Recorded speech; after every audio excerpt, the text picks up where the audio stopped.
Kevin inakuaje? Fresh kwema? Uko vizuri? Fresh kabisa. Mmechukua alama 3 hapa Singida.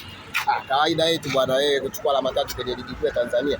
That's why Yanga sisi tukizikosa majirani wanashangilia. Kwa hiyo kuchukua alama 3 kwenye ligi ya Tanzania sisi ndio jadi yetu. Tunaweza tukazichukua kwa swaga. Tukamwe leo tuchukue pointi 3 kwa goli 5, tuchukue pointi 3 kwa goli la penalty, tuchukue pointi 3 kwa magoli mawili. Yaani sisi huku ligi kuu kuchukua alama 3 tunaamua tu wenyewe sikiende kwa swaga zipi za kuchukua alama 3. Jana mmefunga, Dube alikuwa na kiwango bora sana. Dube yuko siku zote vile vile kwenye kiwango bora. Anakuaga tu na moment mbaya. Watu wanaanza tu kuchabanga midomo yao, lakini swala la Prince Dube kufunga, kufumania nyavu sio jambo geni kwa watu tunaomfahamu Prince Dube. Msimu jana ametoa goal contribution ya zaidi ya 13 plus. Msimu huu ameanzia alipoishia msimu jana, na inshallah msimu huu atakuwa na 20 plus ya goal contribution, kwa maana ya goals na assist. Bana, Buba amecheza jana, pata nafasi ya kuanza, lakini comments zimekuwa nyingi kama vile kiwango chake bado hafai kucheza Yanga. Watu wanatamani kumwona Buba Jammeh akifunga kwenye ligi kuu ya Tanzania. Ndio kiu yao kubwa. Hata maneno uliyaona kwa Alan Okello. Lakini jana baada ya kuscore haujaona mtu yoyote akianza kumtolea maneno ya kwa nini afungi, kiwango kibaya. Kwa swala la Buba kufunga liko njiani na atafunga sana, kwa sababu bado tuna mechi nyingi, tuna mechi kwenye FA, tuna mechi kwenye ligi. Mchezaji mzuri hauwezi kumuona kwenye mechi moja au mechi mbili. Kuna wachezaji wanahitaji muda ili kuonekana kwenye kikosi. Sio kila mchezaji akija ata click. Wengine wanachukua mazoea taratibu mpaka wanaingia kwenye kikosi, wanaweza kucheza vizuri. Kwa hiyo swala la Buba atafunga tu inshallah. Washaanza kupush agenda kwamba kuna wachezaji Yanga wanaopata nafasi ya kucheza hawana uwezo huo, na wakati kuna wazawa wana uwezo huo kama Farid Musa. Sasa mimi najiuliza, wakati Yanga wanatangaza CV ya watu wakuja kuikoach Yanga, kumbe kuna watu walikuwa wanaweza kutafuta hiyo combination ya kubalance wachezaji wote wacheze, alafu wakamwachia kocha Folz, wakamwachia kocha Pedro Goncalves achukue CV zake aziwasilishe Yanga. Wewe kama unaona unaweza kuja kwenye timu ya Yanga na kubalance wachezaji wote wacheze ambao unawataka wewe, ukimnyoa Pedro Goncalves uchukue na wewe CV yako itume kwenye email ya Yanga. Mimi binafsi na imani kwenye kiwango cha kocha. Kama tumeweza kusarenda rights zetu kumwachia kocha akinoa kikosi cha Yanga, rais wa Yanga kaona Pedro Goncalves anatosha kunoa kikosi cha Yanga. Sasa Pedro Goncalves yeye ndo ana mamlaka yeye mwenyewe kuamua fulani acheze na fulani acheze. Yeye ndo anaamka na wachezaji na yeye ndo anajua nani anamfaa kwa wakati fulani. Kwa hiyo swala la kwanza kumpangia kocha majukumu, kwa nini fulani anacheza hana kiwango na mwingine acheze hana kiwango, binafsi sio jukumu letu mashabiki wala wanachama wa klabu ya Yanga. Sisi wanachama wa klabu ya Yanga tunataka kuona Yanga inapata matokeo popote inapokwenda. Inapata vipi matokeo na mchezaji gani akiwa uwanjani, hiyo kwetu sio discussion. Kikubwa timu inapata alama 3 muhimu, timu inashinda mechi after mechi after mechi. Nadhani hilo ndio jukumu mama. Na sidhani kama kuna mchezaji yoyote ambaye yuko kwenye kosi cha Yanga wana Yanga hatutamani kumuona akicheza au hatutaki fulani acheze. Wote tunataka wacheze, mwalimu ndio kimpendeza fulani acheze na mwingine acheze. Yeye mwalimu ndo anajua. Lakini binafsi yangu wachezaji wote wa Yanga, anayeanza na ambaye hachezi na anayecheza, wote na imani wanaipambania logo ya klabu ya Yanga. Na ndio maana kuna nyakati kocha anawapa nafasi wanacheza na kuna nyakati kocha anawapa wengine wanacheza. Lakini mfano kama Farid Musa kitambo kipaje tujamwona muda. Chasambe umemwona wapi? Chasambe Simba. Yaani ukianza kudoubt Farid hujamuona, Shwabo hujamuona. Farid Musa umemwona wapi? Wachambuzi ndio wanaaminika wana nguvu kwenye mitandao ya kijamii. Hata kama Farid Musa hujamuona, kuna haja gani ya kumuulizia na nini? Ya kutokumuulizia Chasambe. Yaani kwa nini unataka tu uwe upande wa Yanga uulizie Farid yuko wapi? Maana wametumwa. Wametumwa watu. Sasa wewe ni kitu cha kuuliza wachambuzi na waandishi wa habari nchi hii. Mchambuzi kapoa script bwana, kuna 50 hapa. Mpopoe kwa nini Farid acheze? Mpopoe kwa nini Shwaboy acheze? Watacheza kwa sababu ni wachezaji wa Yanga. Ndio maana unaona wanasafiri na timu, wana train na timu. Yaani hata kina Kibwana wote watacheza. Na unasemaga kweli wachambuzi wa Bongo. Basi ni Ayusho kaka. Wewe huwezi kama mwandishi kashiba zake kwa kiporo chake anamuulizia Farid Musa. Haja assume hamlipi. Hajui Farid Musa anasafiri vipi. Hajui training ya session za Farid Musa ziko vipi. Tena anakuja maybe ana injury. Ila kama achezi kwa kiwango, kuna wachezaji wengine viwango wamezidiwa na Farid Musa. Mchezaji wewe umlipi. Hujui amemka saa ngapi. Hujui mshahara wake, hata sio wakala wake. Basi bora hata angeuliza Oscar. Tungejua basi huyu ni wakala anatetea maslahi ya mchezaji. Wewe una maslahi yoyote na Farid Musa. Una maslahi yoyote na kina Shwaboy na kina Kibwana. Unaamka fulani acheze. Serious bro. Mimi nadhani hawa watu wamemezeshwa propaganda. walianza na Yanga inacheza mpira mgumu, mpira umelainika. Yanga kwa nini Farid Musa acheze? Ya Farid Musa akianza kurudi uwanjani utaona hiyo replacement. Yaani kwa mfano hizi kocha aanze kumweka Buba benchi. Haya anacheza Farid Musa. Sikovichi Brothers ikifika mechi 6 huyo Buba hajakanyaga nyasi. Yanga wamepata hasara.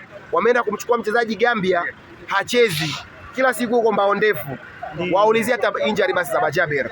Wewe Bajaber mara ya mwisho umemwona lini? Yaani Bajaber akipona akipanda kwenye ile basi la Simba akifika uwanjani wakifanya mazoezi kabla ya mchezo anaumia. Utaona wameandika. Ila kwa sababu Farid Musa ni mzima na anasafiri na timu kisa tu wacheze. Wewe unajua vipi anachezaga mechi camp kule? Yaani bwana hao waandishi. Au kiwango kidogo wote tunamuona. Mimi wao wanatafutaga bana mimi niwatukane alafu kuwatukana watu sometimes wengine na heshimia. Sasa wewe mtu kama Farahani sikakaa kule tunaheshimiana kabisa. Ndio. Mtu kama ule Musa Mwakisu wa EFM. Si mzee wangu ule nikifikaga EFM tunasalimiana. Sasa nataka nimtukane hapa kwenye mic tufike tuanze kuoneana aibu kwamba wewe nilikupopoa, wewe ukanijibu kitu fulani.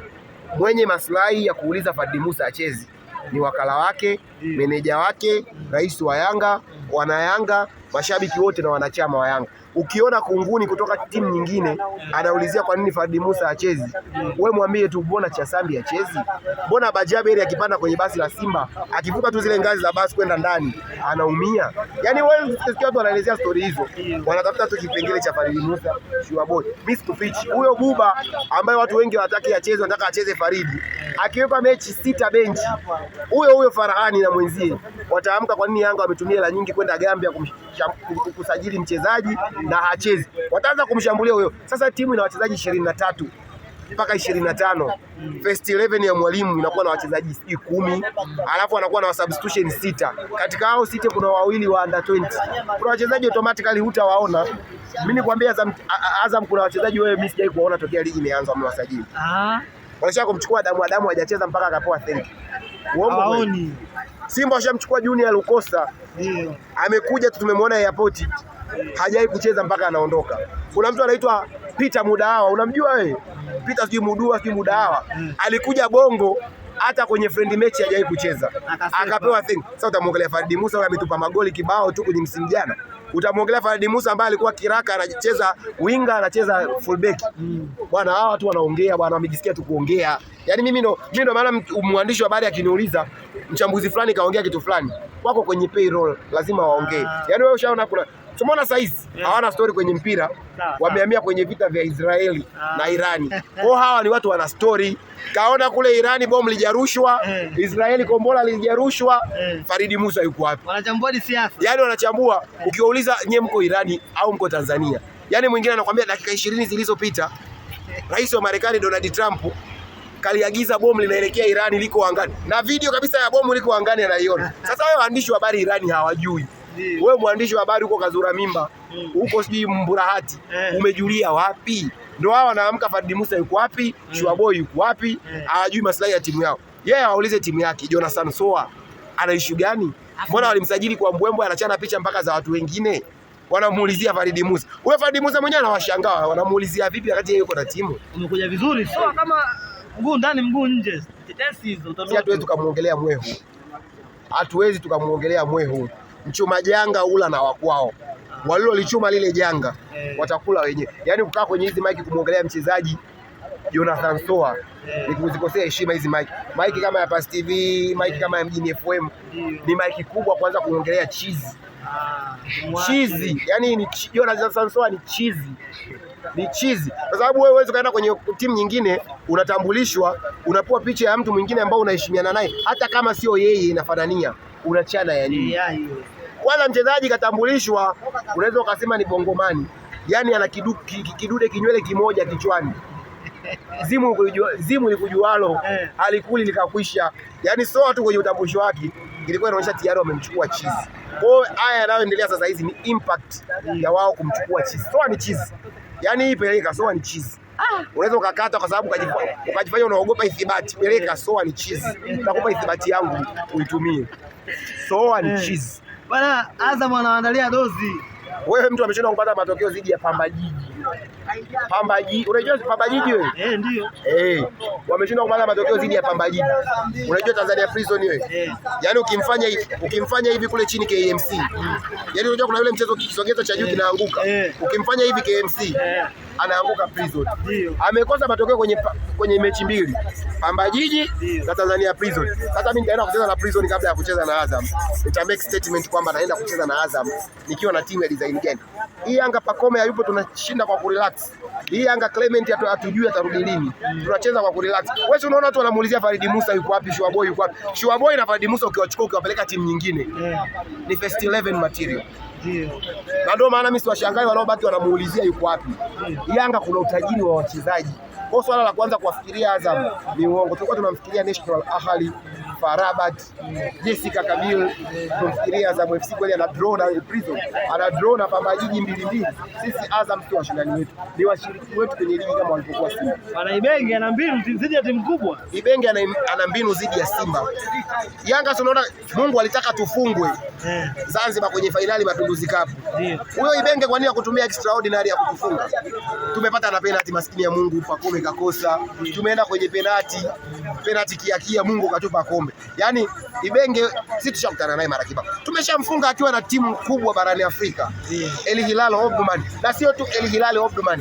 El Hilal Omdurman away. Umemfunga huko Madagascar. Msimu jana. Utakuja kumwongelea Ibenge ambaye anafundisha timu haina kichwa wala miguu. Sisi tutamfunga Ibenge, tutamfunga Pitson Mosimane, tutamfunga hata Pepe Guardiola akiwa kocha wa Azam FC. Yaani sisi hatuangalii kocha, tunaangalia timu. Sasa timu wachezaji wa kununua shilingi 100. Una kocha world class, hauwezi ukashinda. Azam sisi tutawafunga kwa sababu wana timu ya kawaida. Kocha wao ni mkubwa na rasibi kubwa, lakini Yanga ni kubwa na atafungwa. Bana, shukrani sana. Shukrani.